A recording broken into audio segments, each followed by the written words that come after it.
Para adelantar los famosos diálogos de La Habana, tristemente famosos, para ser más precisos, las FARC pidieron un cese bilateral del fuego, que era más o menos como decirle al gobierno que detuviera a su ejército, que detuviera a su policía, mientras ellos podían hacer lo que les viniera en gana, para armarse más, para adelantar sus negocios ilícitos, para prepararse, para reclutar menores, para hacer todo lo que hacen.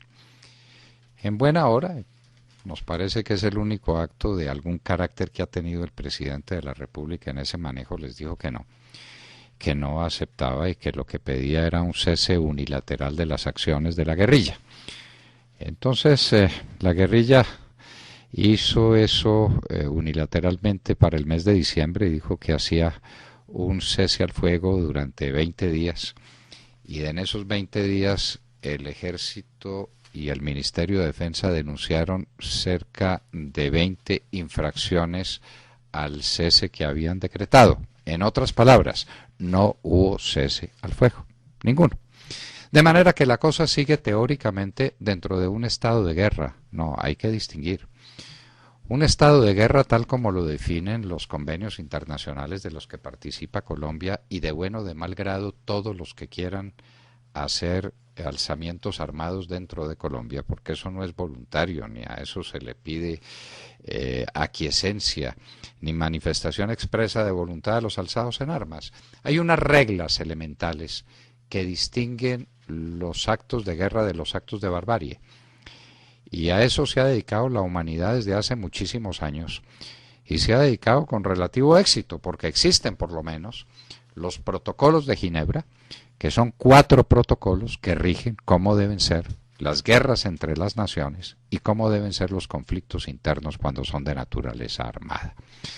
Y esos son puntos mínimos que tienen que ser respetados, y sin ellos no hay actos de guerra, sino actos de barbarie. El conflicto se convierte en un acto de barbarie que tiene que ser punible, y tiene que ser punible por el propio Estado o punible por los tribunales internacionales de justicia que para eso han sido creados, para llevar a que respondan por sus actos a aquellos que violentan el derecho internacional humanitario, que así se llama ese conjunto de reglas destinados a hacer efectivos los derechos de la gente en tiempos de conflicto.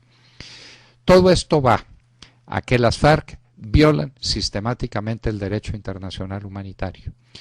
Toda acción encaminada de manera sistemática a ofender los derechos de los civiles dentro de una nación cualquiera, dentro de un territorio cualquiera, son violaciones al derecho internacional humanitario.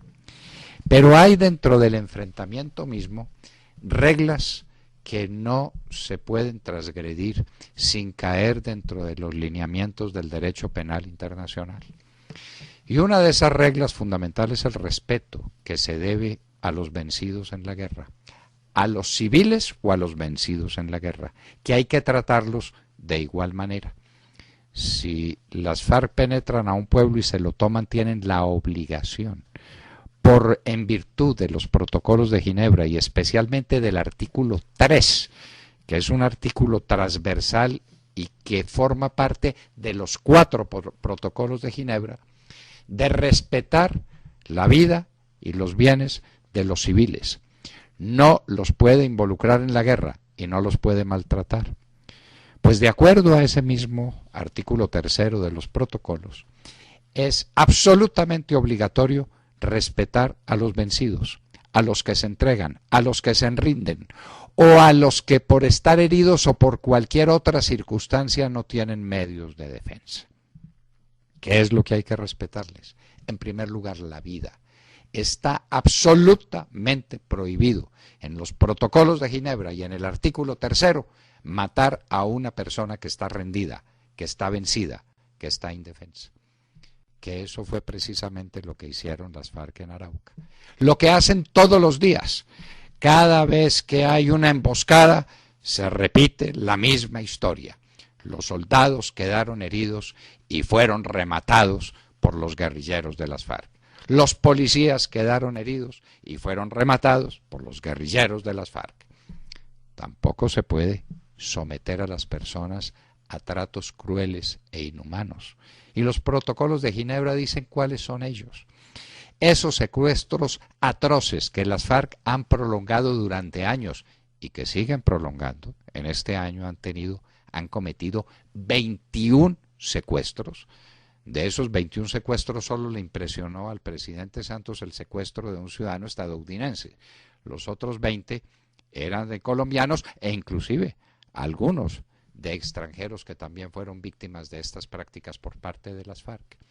Eso está absolutamente prohibido. No se puede someter a una persona a circunstancias extremas, a tratos crueles, degradantes, a torturas de ninguna naturaleza.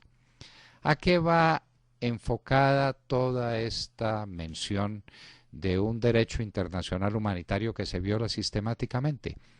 A que las FARC se han puesto por fuera del derecho internacional humanitario. ¿Eso qué significa? Que tienen que ser castigadas. Necesariamente tienen que ser castigadas. No cabe con ellas el perdón. No cabe con ellas ninguna solución política que conduzca, de hecho o de derecho, a que podrán eludir la acción de la justicia. Porque una de dos, esa acción de la justicia viene dentro del país o la aplican los tribunales internacionales de justicia.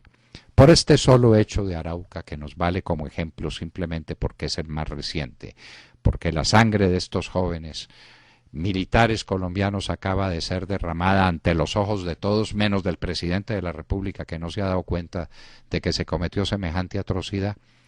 El remate que se hizo de 3 o de 4, no se sabe exactamente, a sangre fría, cuando estaban en situación de indefensión, con lo que se llama, con una expresión harto discutible, tiros de gracia, constituye un delito de los que tienen que responder todas las FARC, porque aquí sí se aplica la teoría de Roxin.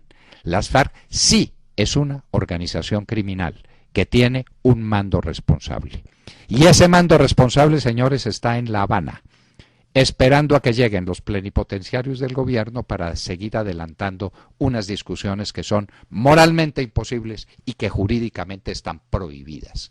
La obligación que tiene el gobierno nacional es la de someter a los guerrilleros que cometieron esta atrocidad, pero a sus mandos, a la justicia colombiana para que respondan. O si no puede o no quiere cumplir ese deber, los tiene que someter ante los tribunales internacionales de justicia.